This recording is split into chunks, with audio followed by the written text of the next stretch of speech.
America அறிவிக்க உள்ள பதில் வரி நடவடிக்கை இந்திய நேரப்படி இன்று நள்ளிரவு முதல் அமலுக்கு வர உள்ளது. ஆனால் அது எந்த முறையில் அமல்படுத்தப்படும் என்பதில் இன்னும் குழப்பம் நீடிப்பதாக தகவல் வெளியாகியுள்ளது.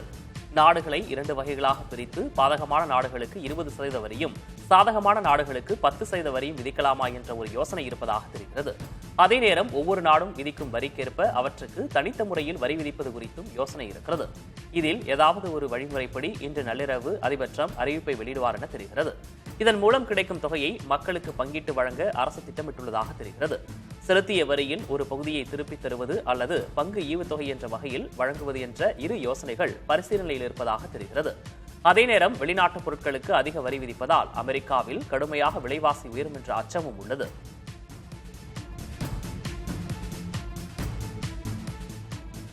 மியான்மரில் நிலநடுக்க இடிபாடுகளுக்குள் சிக்கியுள்ள உடல்களை மீட்கும் பணி தீவிரமாக நடைபெற்று வரும் நிலையில் அதற்குள் இருந்த ஒருவர் உயிருடன் மீட்கப்பட்டுள்ளார். விபத்து நடந்து சுமார் 100 மணி நேரங்களுக்கு மேலாக இடிபாடுகளுக்குள் சிக்கி கிடந்தவர் உயிர் பிழைத்திருப்பது பலருக்கும் வியப்பை அளித்துள்ளது. உடனடியாக அவருக்கு முதலுதவி சிகிச்சைகள் அளிக்கப்பட்டு மருத்துவமனைக்கு கொண்டு செல்லப்பட்டார். மியான்மரில் சிறிய அளவில் நில அதிர்வுகள் ஏற்பட்டு வருவதால் பலர் இரவில் சாலை ஓரங்களில் படுத்து உறங்குவது 5வது நாளாக தொடர்கிறது. இயல்பு நிலை இன்னும் திரும்பாததால் உணவு கிடைக்காத நிலை உள்ளது. இதனால் பொது இடங்களில் விநியோகிக்கப்படும் உணவுகளை நீண்ட வரிசையில் நின்று மக்கள் வாங்கிக் கொள்கின்றனர். நிலநடுக்கத்தில் 2000க்கும் மேற்பட்டோர் உயிரிழந்துள்ள நிலையில் மியான்மரில் அரசு கட்டடங்களில் தேசிய கொடி அரைக்கம்பத்தில் பறக்கவிடப்பட்டுள்ளது.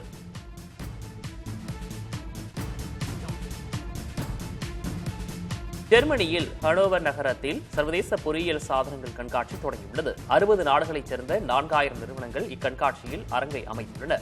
இதில் உலகெங்கிலும் இருந்து அதிநவீன படைப்புகள் இடம்பெற்றிருந்தாலும் சீன தயாரிப்புகள் பார்வையாளர்களின் கவனத்தை வெகுவாக ஈர்த்துள்ளன.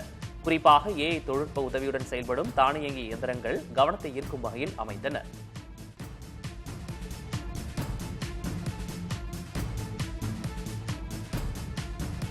உலக புகழ்பெற்ற மோனோலிசா ஓவியத்தின் அழகில் மயங்காதவர்கள் யாரும் இருக்க முடியாது. ஆனால் இந்த வாய்ப்பை பார்வை மாற்றுத்திறனாளிகளுக்கு கிடைக்காது என்பது வேதனை தரும் விஷயம்.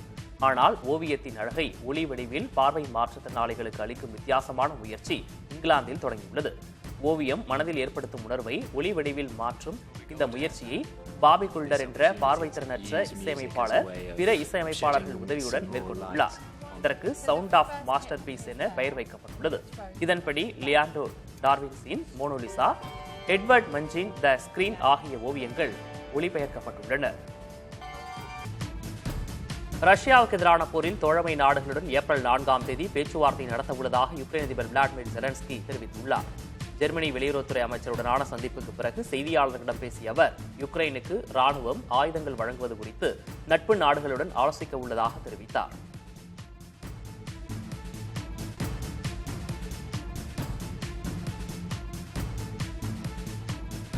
கிரீஸ் நாட்டில் திடீரென பெய்த கனமழையால் கடும் வெள்ளப்பெருக்கு ஏற்பட்டது. வெள்ளத்தில் கார்கள் உள்ளிட்ட வாகனங்கள் அடித்துச் செல்லப்பட்டன. மக்கள் வீடுகளை விட்டு வெளியே வர முடியாமல் சிக்கி தவித்தனர்.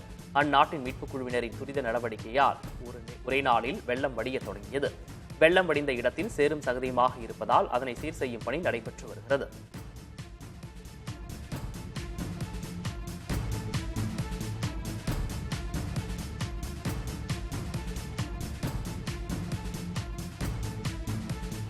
மெட்டா நிறுவனத்தின் செயற்கை நுண்ணறிவு ஆராய்ச்சிக்குழு தலைவரான ஜூலி பினோ அப்பதவியிலிருந்து விலகுவதாக அறிவித்துள்ளார். 8 ஆண்டுகளாக மெட்டா அணிக்காக அவர் பணியாற்றி வந்தார். சமீபத்தில் வெளியான மெட்டா AI செயலாக்கத்தில் ஜூலியின் பங்கு மிக முக்கியமானதாக கருதப்படும் சூழலில் அவரது விலகல் கடிதம் முக்கியத்துவம் பெற்றுள்ளது.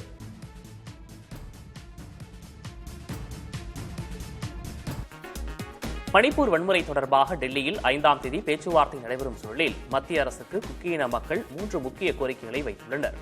அதன்படி தங்களது எல்லைக்குள் மெய்ட்டே இன மக்கள் வருவதை தடுக்க வேண்டும், அமைதி ஒப்பந்தம் குறைந்தபட்சம் 6 மாதங்களுக்கு அமலில் இருக்க வேண்டும், அந்த நேரத்தில் வன்முறையை முற்றிலும் தவிர்ப்பதற்கான நடைமுறைகள், பேச்சுவார்த்தைகளை முன்னெடுக்க வேண்டும் என குக்கி இன மக்கள் வலியுறுத்தியுள்ளனர்.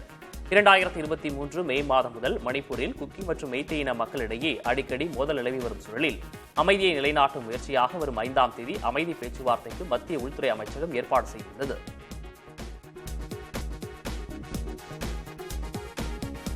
செல்போன்களில் ரீல்ஸ் போன்ற வீடியோக்களை அதிகம் பார்ப்பதால் சிறுவர்களுக்கு அதிக அளவில் கண் தொடர்பான பிரச்சனைகள் வருவதாக மருத்துவர்கள் தெரிவிக்கின்றனர். வீடியோக்களை பார்க்கும்போது கண்களை இமைப்பது பாதியாக குறைவதாக மருத்துவர்கள் கூறுகின்றனர். இமைப்பது குறைவதால் கண்கள் உலர்ந்து போயிருக்கும் நேரம் அதிகமாக இருப்பதாகவும் இதுவே பார்வை தொடர்பான பிரச்சனைகளுக்கு வழிவகுப்பதாகவும் கூறப்படுகிறது. இன்ஸ்டாகிராம், ஃபேஸ்புக், யூடியூப் போன்றவற்றில் ரீல்ஸ் பார்த்துவிட்டு கண்கள் பாதிக்கப்பட்டு வருபவர்கள் எண்ணிக்கை அதிகரித்து வருவதாகவும் இதில் சிறுவர்கள் எண்ணிக்கையே அதிகம் என்றும் அவர்கள் கூறுகின்றனர். இதனால் மிக குறைந்த வயதிலேயே கிட்ட பார்வை ஏற்பட்டு கண்ணாடி போட வேண்டிய கட்டாயம் ஏற்படுவதாகவும் மருத்துவர்கள் தெரிவித்துள்ளனர். கண் பிரச்சனைகள் தவிர தலைவலி, தூக்கம் தொடர்பான பிரச்சனைகள் வருவதாகவும் மருத்துவர்கள் தெரிவிக்கின்றனர். டெல்லியில் நடைபெற்ற அகில இந்திய அளவிலான கண் மருத்துவ கருத்தரங்கில் இத்தகவல்கள் கூறப்பட்டுள்ளன. வேலை முக்கியம்தான், அதற்காக உடல் நலனில் எந்த சமரசமும் செய்து கொள்ளக்கூடாது என பாதிக்கப்பட்ட தொழில்துறை நிர்வாக அதிகாரி ஒருவர் எச்சரித்துள்ளார். அமித் மிஸ்ரா என்பவர் தொழில் நிறுவனம் ஒன்றின் தலைமைச் செயல் அதிகாரியாக உள்ள நிலையில் உடல்நலக் குறைவால் மருத்துவமனையில் அனுமதிக்கப்பட்டிருந்தார். இந்நிலையில் தனது அனுபவங்களை அவர் சமூக வலைதளங்களில் பகிர்ந்து கொண்டுள்ளார். ஒரு நாள் வழக்கம் போல வேலை செய்து கொண்டிருந்த போது மூக்கிலிருந்து ரத்தம் கொட்டியதாகவும் மருத்துவமனைக்கு சென்றபோது மிக உயர் இரத்த அழுத்தம் என கூறியதாகவும் அவர் தெரிவித்தார். மறுநாள் இரத்த அழுத்தம் மிகவும் குறைந்து அவசர சிகிச்சை பிரிவில் அனுமதிக்கப்பட்டதாகவும் அவர் கூறியுள்ளார். தலைவலி, மயக்கம் என எந்த அறிகுறியுமே இன்றி தனக்கு இப்பிரச்சனை ஏற்பட்டதாக அவர் கூறியுள்ளார். உடல் பாதிப்புக்கு முன் எச்சரிக்கை மணி ஒலிக்கும் என்பது உறுதியில்லை என்றும், எனவே அவ்வப்போது மருத்துவ பரிசோதனைகள் செய்து கொள்வது அவசியம் என்றும் அமித் மிஸ்ரா கூறியுள்ளார். உங்கள் உடலை உடனே கவனியுங்கள், அறிகுறிகள் தெரியும் வரை காத்திருக்காதீர்கள் என்பதே தனது அறிவுரை என்றும் அவர் தெரிவித்துள்ளார். இந்தியாவில் சென்ற நிதியாண்டில் அதிகம் விற்பனையான கார் என்ன தெரியுமா? அதிநவீன தொழில்நுட்பங்களுடன் அறிமுகமான கார்களில் ஒன்றாக இருக்கும் என்றுதானே எண்ணுகிறீர்கள்? அதுதான் இல்லை. சொன்னால் ஆச்சரியப்படுவீர்கள். சென்ற நிதியாண்டில் அதிகம் விற்பனையான கார் மாருதி சுசுகியின் முக்கிய தயாரிப்புகளில் ஒன்றான வேகனார். சென்ற நிதியாண்டில் மட்டும் 1,98,000 வேகனார் கார்கள் விற்பனையாகியுள்ளன. அடுத்த இடத்தில் டாடா பஞ்ச் உள்ளது. கடந்த நிதியாண்டில் 1,96,000 டாடா பஞ்ச் கார்கள் விற்பனை செய்யப்பட்டுள்ளன. வக்ஃபு வாரிய சட்டத்திருத்த மசோதா கடும் எதிர்ப்புகளுக்கு இடையே மக்களவையில் தாக்கல் செய்யப்பட்டது. வக்ஃபு மசோதாவை தாக்கல் செய்து பேசிய அமைச்சர் கிரண் ரிஜிஜு, இது இஸ்லாமிய சமூகத்தினரின் நலன்களை கருத்தில் கொண்டு வரப்பட்டது என கூறினார். வக்ஃபு வாரியத்திற்கு நாடெங்கும் உள்ள நிலங்களை திறம்பட நிர்வகிப்பதே அரசின் திட்டம் என்றும் அமைச்சர் தெரிவித்தார். மேலும் இது இஸ்லாமியர்களின் சொத்துக்களை பறிப்பதற்கானது என கூறப்படுவது தவறு என்றும் கூறினார். 2014ஆம் ஆண்டில் பாஜக அரசு ஆட்சிக்கு வந்திருக்காவிட்டால் நாடாளுமன்றத்திற்கான நிலத்தையும் விமான நிலைய நிலங்களையும் கூட வக்ஃபு வாரியத்திற்கு காங்கிரஸ் அரசு அளித்திருக்கும் என கிரண் ரிஜிஜு குற்றம் சாட்டினார். இதற்கு பதிலளித்து பேசிய காங்கிரஸ் உறுப்பினர் கௌரவ் கோகாய், அரசின் சட்டம் சிறுபான்மையினருக்கு அநீதி இழைக்கும் நோக்கிலானது என்றும் இதனால் நாடு பிளவுபடும் அபாயம் உள்ளதாகவும் கூறினார். இந்தியாவின் மதசார்பற்ற தன்மைக்கு அரசின் சட்டம் இழுக்கு ஏற்படுத்தும் என குறிப்பிட்டார். கோடிக்கணக்கான மக்களின் வீடுகளையும் கடைகளையும் கொள்ளையடிக்கும் சதியே இந்த சட்ட மசோதா என்றும் அகிலேஷ் குறிப்பிட்டார்.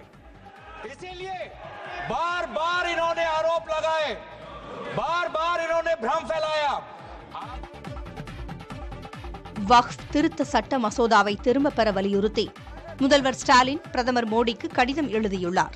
அந்த கடிதத்தில் முதல்வர் வக்ஃப் சட்டத்தில் முன்மொழியப்பட்ட திருத்தங்கள் அரசமைப்பு சட்டத்தில் சிறுபான்மையினருக்கு வழங்கப்பட்டுள்ள பாதுகாப்பை கருத்தில் கொள்ளவில்லை என்றும், முஸ்லிம் சமூகத்தின் நலனுக்கு கடுமையான பாதிப்புகளை விளைவிப்பதாக இருப்பதாகவும் கூறியுள்ளார்.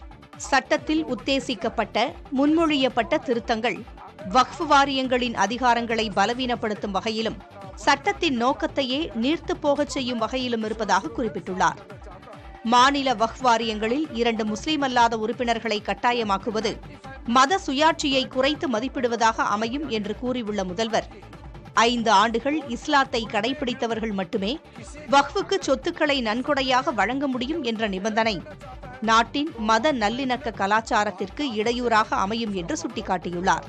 முதல்வர் ஸ்டாலின் தனது கடிதத்தோடு வக்ஃப் திருத்த சட்ட மசோதாவை எதிர்த்து தமிழ்நாடு சட்டமன்றத்தில் நிறைவேற்றப்பட்ட தீர்மான நகலையும் இணைத்துள்ளார். கச்சத்தீவை மீட்க கோரி சட்டப்பேரவையில் முதலமைச்சர் ஸ்டாலின் கொண்டு வந்த தீர்மானத்திற்கு அதிமுக, பாஜக கட்சிகள் ஆதரவளித்த நிலையில் தீர்மானம் ஒருமனதாக நிறைவேறியது. கச்சத்தீவு தொடர்பான தீர்மானத்தில் பேசிய பாஜக சட்டமன்ற உறுப்பினர் வானதி சீனிவாசன், மீனவர்கள் அனைவரையும் இந்திய குடிமக்களாகவே மத்திய அரசு பார்த்து வருவதாக தெரிவித்தார். கச்சத்தீவு இலங்கைக்கு தாரை வார்க்கப்பட்ட வரலாற்று தவறை பிரதமர் மோடியால் மட்டுமே சரி செய்ய முடியும் எனவும் வானதி சீனிவாசன் கூறினார். தொடர்ந்து தீர்மானத்திற்கு பாஜக ஆதரவளித்தது. அதன் பின்னர் பேசிய எதிர்க்கட்சித் தலைவர் எடப்பாடி பழனிசாமி, கச்சத்தீவு விவகாரத்தில் திமுக அரசு என்ன செய்தது என்பதை முதலமைச்சர் விளக்க வேண்டும் என்றார். அப்போது பேசிய முதலமைச்சர் ஸ்டாலின் இந்த விவகாரத்தில் 54 முறை கடிதம் எழுதியிருப்பதாக குறிப்பிட்டார். எதிர்க்கட்சி தலைவர் தேவையில்லாமல் பல பிரச்சனைகள் சொல்லுகிறார். நானும் சொல்வதற்கு தயாராக இருக்கிறேன். எங்களை பார்த்து கேட்கிறேன், நீங்களும் ஆட்சி பொறுப்பில் இருந்திருக்கிறீர்கள். 10 வருஷம் நீங்களும் இருந்திருக்கிறீங்க. இல்ல 10 வருஷம் இருந்திருக்கிறீங்க. அப்ப என்ன செஞ்சீங்க? நாங்க கிட்டத்தட்ட 54 கடிதங்கள் அனுப்பிச்சு வச்சிருக்கோம். இது வரைக்கும் பிரதமர் நிறைய சந்திக்கிற போதெல்லாம் இப்ப நீங்க டெல்லி போயிட்டு இருந்தீங்களா, சொல்லிட்டு இருந்தீங்களா, இதை பத்தி சொல்லிருக்கீங்களா? சொல்லுங்க. இந்த கடிதம் நான் கேட்கிறேன், சொல்லுங்க, இதுக்கு பதில் சொல்லுங்க. தொடர்ந்து தீர்மானத்திற்கு அதிமுக ஆதரவளித்தது. தமிழர்களின் உணர்வுபூர்வமான பிரச்சனை என்பதால் அதிமுக ஆதரவளிப்பதாக எடப்பாடி பழனிசாமி தெரிவித்தார். அதன் பின்னர் முதலமைச்சர் ஸ்டாலின் கொண்டு வந்த தீர்மானம் ஒருமனதாக நிறைவேற்றப்பட்டதாக சபாநாயகர் அப்பாவு அறிவித்தார்.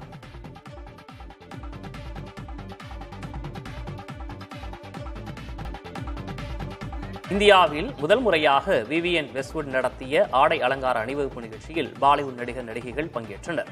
மகாராஷ்டிர மாநிலம் மும்பையில் நடைபெற்ற இந்நிகழ்ச்சியில் கரீனா கபூர், ட்விங்கிள் கண்ணா, ஜான்வி கபூர், திஷா பதானி, கரீனா கபூர், ஆதித்யா ராய் கபூர், விஜய் வர்மா உள்ளிட்டோர் விதவிதமான ஆடைகளுடன் மேடையில் தோன்றினர்.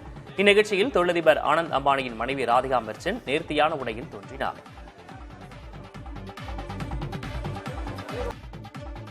விழுப்புரம் திருச்சி வழித்தடத்தில் மணிக்கு 130 கிலோமீட்டர் வேகத்தில் ரயில்களை இயக்கும் வகையில் வளைவுகளை நீக்கும் பணிகள் தொடங்கப்பட்டுள்ளன. திருச்சி விழுப்புரம் சென்னை வழித்தடத்தில் தற்போது மணிக்கு 80 முதல் 110 கிலோமீட்டர் வேகத்தில் ரயில்கள் இயக்கப்படுகின்றன. அதிகமான வளைவுகள் இருப்பதால் இந்த வழித்தடத்தில் வேகமாக ரயில்களை இயக்குவதில் சிக்கல் நீடித்து வருகிறது. இதனால் வளைவுகளை நீக்கும் பணிகள் தொடங்கப்பட்டிருப்பதாக ரயில்வே துறை அதிகாரிகள் தெரிவித்துள்ளனர். அடுத்த ஆண்டு மார்ச் மாதத்திற்குள் இப்பணிகள் நிறைவடையும் என்றும் எதிர்பார்க்கப்படுகிறது.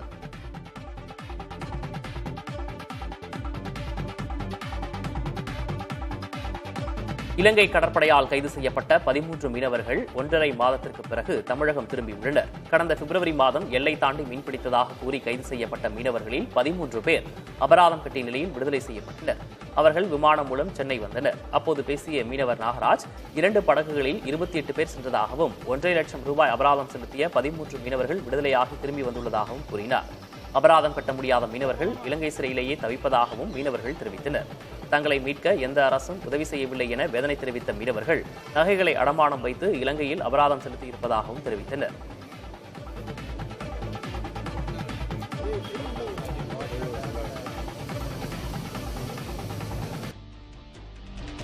இந்திய பங்குச்சந்தைகள் இன்று கணிசமான உயர்வுடன் வர்த்தகத்தை நிறைவு செய்தன. மும்பை பங்குச்சந்தையின் சென்செக்ஸ் 592 புள்ளிகள் உயர்ந்து 76,617 புள்ளிகளிலும், தேசிய பங்குச்சந்தையின் நிப்டி 166 புள்ளிகள் அதிகரித்து 23,332 புள்ளிகளிலும் நிறைவடைந்தன. வாகனம், வங்கி மற்றும் தகவல் தொழில்நுட்பத் துறைகளைச் சேர்ந்த நிறுவன பங்குகள் ஏற்றத்துடன் காணப்பட்டன. அமெரிக்க அதிபர் டிரம்பின் பதில் வரி தொடர்பான அறிவிப்புகள் வெளியாக உள்ள நிலையில் நேற்று சந்தைகள் கணிசமான சரிவு கண்டன. அந்நிய முதலீட்டாளர்கள் நேற்று 5,901 கோடி ரூபாய் மதிப்பில் பங்குகளை விற்பனை செய்துள்ளனர். அதே நேரம் உள்நாட்டு நிதி நிறுவனங்கள் நேற்று 4,322 கோடி ரூபாய் மதிப்பில் முதலீடு செய்திருந்தனர்.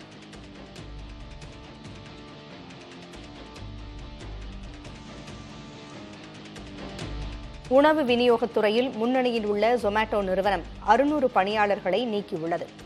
இந்த 600 பேரும் நுகர்வோர் கூறும் புகார்களுக்கு தீர்வு தரும் பிரிவில் இருந்தவர்கள். இப்பிரிவில் வரும் புகார்களை நகட் என்ற AI செயலி மூலம் ஜொமேட்டோ நிறுவனம் கையாளத் தொடங்கியுள்ளது. இச்செயலியின் மூலம் வாடிக்கையாளர்களின் 80% புகார்களுக்கு தீர்வு காண முடிவதாக ஜொமேட்டோ கூறியுள்ளது. இதன் காரணமாகவே அந்த பிரிவில் இருந்த 600 பேர் நீக்கப்பட்டுள்ளனர். ஜொமேட்டோ நிறுவனம் செலவுகளை குறைப்பதற்காக AI தொழில்நுட்பத்தை அதிக அளவில் பயன்படுத்த திட்டமிட்டுள்ளது. பிற்படுத்தப்பட்டோருக்கான இடஒதுக்கீட்டுக்கான கிரீமி லேயர் ஆண்டு வருமான உச்சவரம்பு 8 லட்சம் ரூபாய் என்பதிலிருந்து அதிகரிக்கப்பட வேண்டும் என்று இதர பிற்படுத்தப்பட்டோர் நலனுக்கான நாடாளுமன்ற நிலைக்குழு பரிந்துரைத்துள்ளது. பாஜக MP கணேஷ் தலைமையிலான இந்த குழு மத்திய அரசுக்கு அளித்துள்ள பரிந்துரையில் இடஒதுக்கீட்டை பெறுவதற்கு ஆண்டுக்கு ரூபாய் 8 லட்சம் என்ற வருமான உச்சவரம்பு மிக குறைவானது என்றும், இதனால் இடஒதுக்கீட்டால் பயனடைபவர்கள் எண்ணிக்கை கணிசமாக குறைந்திருப்பதாகவும் கூறியுள்ளது. 1992 இந்திரா சாஹ்னி வழக்கில் உச்சநீதிமன்றம் அளித்த தீர்ப்பின்படி பிற்படுத்தப்பட்ட வகுப்பினருக்கான இடஒதுக்கீட்டுக்கு கிரீமி லேயர் நடைமுறை பின்பற்றப்படுகிறது. இதன்படி குறிப்பிட்ட அளவுக்கு மேல் வருமானம் ஈட்டும் குடும்பங்களை கிரீமி லேயர் என்று வரையறுத்து அவர்கள் பிற்படுத்தப்பட்ட வகுப்பினருக்கான இடஒதுக்கீடு உள்ளிட்ட மத்திய அரசு பலன்களிலிருந்து விலக்கி வைக்கப்படுகின்றனர். 1993 ஆண்டுக்கு 1 லட்சம் ரூபாய் வருமானம் ஈட்டும் இதர பிற்படுத்தப்பட்ட வகுப்புகளைச் சேர்ந்த குடும்பங்கள் கிரீமி லேயராக வரையறுக்கப்பட்டனர். அதற்கு பிறகு படிப்படியாக உயர்த்தப்பட்டு 2017 கிரீமி லேயர் ஆண்டு வருமான உச்சவரம்பு 8 லட்சம் ரூபாய் என்று நிர்ணயிக்கப்பட்டது.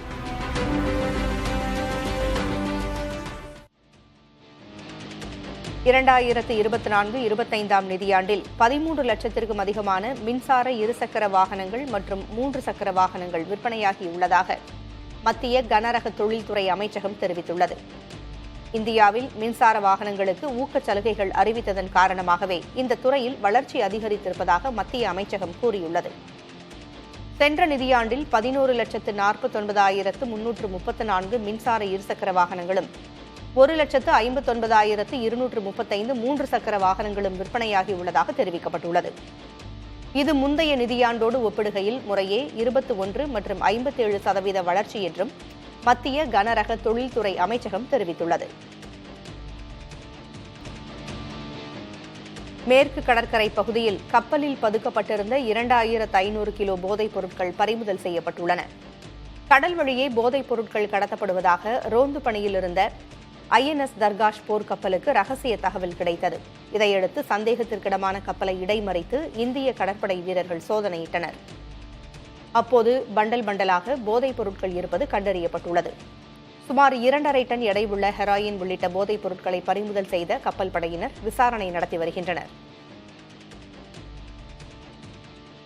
கச்சத்தீவை இலங்கைக்கு விட்டுக் கொடுத்த முன்னாள் பிரதமர் இந்திரா காந்தியின் முடிவு சரியானதுதான் என்று தமிழ்நாடு காங்கிரஸ் கமிட்டி தலைவர் செல்வ பெருந்தகை தெரிவித்தார். இன்று எல்லோரும் ஒவ்வொருவர் வரலாறு தெரியாமல் அன்னை இந்திரா காந்தியுடைய புகழை தெரியாமல் பேசி வருவது வருத்தம் அளிக்கிறது.